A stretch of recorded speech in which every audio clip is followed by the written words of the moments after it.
Welcome back. It is 39 minutes past the hour. Thank you so much for staying with the Daily Report. As we did promise you, tonight you're having the conversation on university funding. And who best to have this conversation with than the lady at the helm of the State Department for Higher Education and Research, that is Dr. Beatrice Muganda Inyangal. Thank you, ma'am, for staying with us. The pleasure is mine. And welcome on your debut on TV47. I'm happy that you have me today. Indeed, and great. And earlier on, we did talk about the portal where the students can and the Kenyans can access these scholarships. Where is it? Before I mention the portal, yes, allow me to thank the media, because we launched a media campaign on 5th of August. By that time, only 79,038 students had applied. Through the media campaign and also engagement on WhatsApp groups and virtual meetings by our universities, yes, we have had an increase of 27% in terms of the new applicants. So right now we actually have 106,493 students who have applied. Significant increase. Okay. And from past experience, while we did place 153,997, only 80% usually apply for funding. 20% pay. And so our estimation is that 122,634 students will apply eventually. So as we are speaking right now, we only have a gap of 13%. And so my call to action is that all these remaining students, who are only about 16,000, should apply for funding. We do not want to leave anyone behind, because we are a government that cares. And we have 3 websites where they can apply. Okay. The first one is www.hef.co.ke.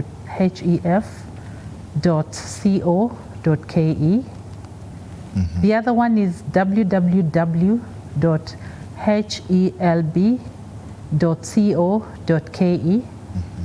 And the final one is www.universitiesfund, universities in plural, .go.ke. Okay. Yes. Brilliant. And these are, in as much as, they sound plans that, have been made or put in place to ensure Kenyans access higher education, especially in the universities. The backdrop is the Presidential Working Report on, education, higher education. And part of these recommendations have been made.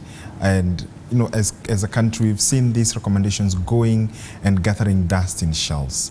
In trying to consolidate and resolve this issue of this funding model, what programs or what recommendations would you be picking up specifically from that report? Those recommendations on enhancing funding for universities. Because what came through during the Presidential Working Party is that universities were becoming insolvent. In particular, 23 out of the 40 public universities were becoming insolvent. And so a solution had to be found. Let me just demonstrate this using some figures. Sure. When the differentiated unit cost of programs was determined, a course like medicine, for example, was about 700,000. The current cost of medicine is 612,000. So the government committed to pay 80% of that.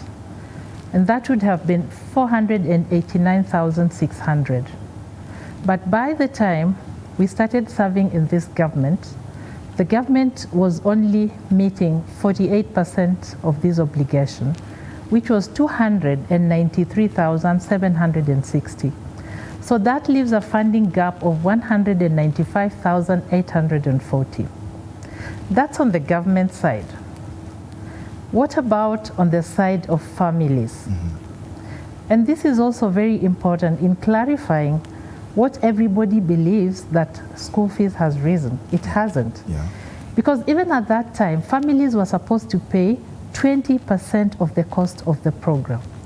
So if medicine currently is 612,000, parents were supposed to pay 122,400, which is 20% of the program cost. However, as we have heard, that was not the case. They were paying, the students were paying 16,000. That's 8,000 one semester, 8,000 one semester. That was the expectation. But in real sense, as we have had vice chancellors tell us, even on mainstream media, there were additional administrative costs, like the cost for library, the cost for field trips, the cost for medical, registration, all of those put together. Then on average, students were paying 50,000. And so if you add the 50,000 on the 293,760, you still find that there's a gap. Because then, on the side of parents, there's a gap of 72,000. And on the side of the government, there's a gap of 195,000. Put together, this is about 268,000, a funding gap for one program, for one student. So because of these funding gaps, it became increasingly difficult for universities to offer quality education. It became increasingly difficult for universities to recruit highly trained academic staff or support their staff who do not have PhD qualifications to upgrade their qualifications. We know that the student population kept on increasing. Universities were not able to hire staff at the rate that would match the increasing number of students. Even in terms of facilities, universities were not able to expand the facilities to match the increasing numbers. And so there would be congestion in the classrooms, cutting down on the number of field trips, for example, required to expose the students, basically the number of practicals at times because of lack of reagents, all those inputs that go into quality education. So the question is, should the government have allowed this to continue? On the side of lecturers also, some universities like Egerton were paying 50% of salary to the lecturers. And it is not until we took office that we started paying the lecturers full salary. You can imagine a lecturer that cannot meet their obligations. They come to class, they are demotivated. How are they going to get the student to realize their best potential? So when we came in, it was a real difficult situation. And this had been reflected correctly in the Presidential Working Party report. And the need for reform was then suggested, that how can the stakeholders come together then to fund education adequately? We then came up with this formula of funding education based on what we know as best practice in the Public Finance Management Act. You share the cost between present and future generations. And you share the cost between the different stakeholders. So the stakeholders here, we have government and then we have parents, okay? And we know that parents are of different means. Naturally, in the world, we are not equal. Differentiation is part of the human population, okay? And so one of the problems with the old funding model was that everybody paid the same. Whether you are rich or poor or middle class, everybody paid the so-called 16,000, which we know by now it wasn't 16,000, it was an average of 50,000. And I don't think that was fair. Okay. Yes, equity demands that those who earn more pay more. And those who need the most support should be supported. Talking of support, PS, the means testing tool then for that would determine how a person or a prospective student pays, how does it how is it defined in terms of poverty levels and also the amounts that they can be able to receive in terms of funding? Okay, I'll just explain about this means testing instrument for a while, yeah, because it's really complex, and it has been designed by the best statisticians, as I said, in this country. Okay. So we look at several variables that determine a person's means, a person's, ability to pay. One of the factors that we look at is, for example, where you stay, location of your residence. If you stay in a city, is it the, estates like Karen, or is it, informal settlements, or is it Buruburu, Westlands? So we have Kenya National Bureau of Statistics that show the poverty indexes of those areas. And understandably, I would have my house manager taking their child to a school in Karen, right? Yes. So when you look at the school where this child went, my child would be going to Karen and my house manager's child would be going to Karen. So what will differentiate us? When the KRA produces their data based on my PIN, it will show what I earn. It will also show what my house manager earns. So automatically, I jump into band 5 and my house manager remains in band 1. I'll use another example. Okay. My village, I come from Malava, a village called Shirugu, and generally there's a lot of poverty. So if you identify me from Shirugu, again, amongst the residents of Shirugu, automatically I would seem poor.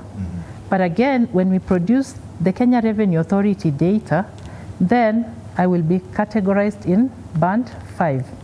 So the type of school the child went to in primary and secondary also will be looked at. So those who went to private schools, obviously they would be rated as of higher means. But at the same time, if they can produce evidence that they went to these private schools but they were sponsored, they had a sponsor, they had an Elimu scholarship, or they had they went through a Harambe, then that is also put into consideration. We also know that there are private schools in informal settlements which are really define low means. Again, that is put into consideration. We look at aspects like orphans, where children do not have both parents, or where they have single parents, or where there's sickness in the family. Okay? So evidence can be produced of medical reports, which automatically mean that these students have to be treated differently.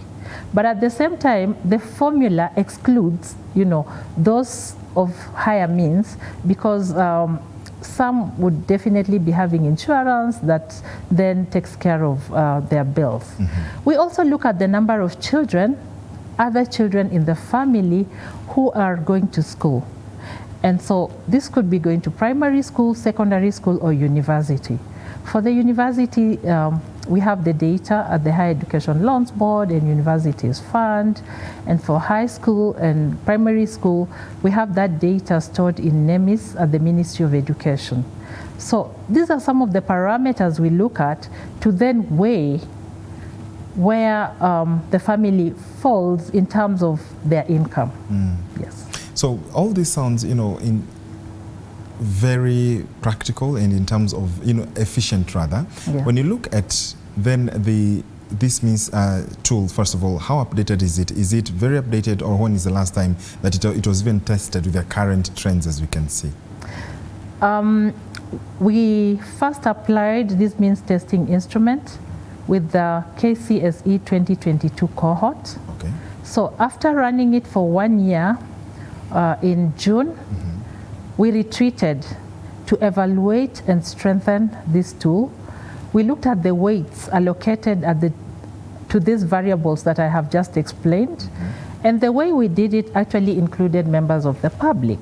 You know, so we brought in variety of stakeholders, from university professors to general members of the public to students, to really just reflect and tell us how important these variables were in determining the level of income of a family.